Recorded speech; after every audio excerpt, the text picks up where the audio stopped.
ও বান্দা, তুমি যখন যেই কথাটাই উচ্চারণ করো না কেন, তুমি কারো ভালো বলো কারো মন্দ বলো, আল্লাহ পাক রব্বুল আলামিনের প্রশংসা করো, নবীর গুণগান গাও, কুরআনুল কারীমের তেলাওয়াত করো, কাউকে গালিগালাজ করো, একে অপরের মধ্যে ফিতনা ছড়িয়ে দাও, ঝগড়া বাঁধাইয়া দাও, সব কিছু আমি আল্লাহ পাক রব্বুল আলামিন তোমার কথা শ্রবণ করার জন্য সদা সর্বদা প্রহরী প্রস্তুত রেখেছি।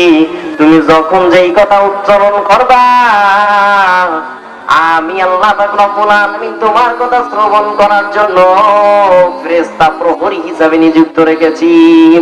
অতএব একজন মানুষের উচিত, মুসলমান হিসেবে অন্তত উচিত, আমরা যখন যেই কথাটা বলবো আমাদের ভেবে দেখতে হবে যে আমার এই কথাটার দ্বারা আমার গুনাহ হবে নাকি সওয়াব হবে, আমার এই কথাটা কি গীবতের অন্তর্ভুক্ত হয়ে যাচ্ছে নাকি সঠিক ব্যবহার হইতেছে, এগুলো আমাদের ভেবে রাখা উচিত। জবানের যদি সঠিক ব্যবহার না জানি, আমাদের আমলগুলো সব নষ্ট হয়ে যাবে।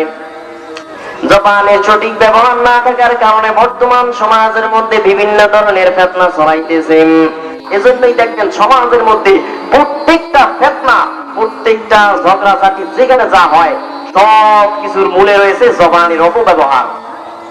জবানের অপব্যবহার থাকার কারণেই বর্তমান সমাজের মধ্যে এত ফিতনা ছড়াইতেছে।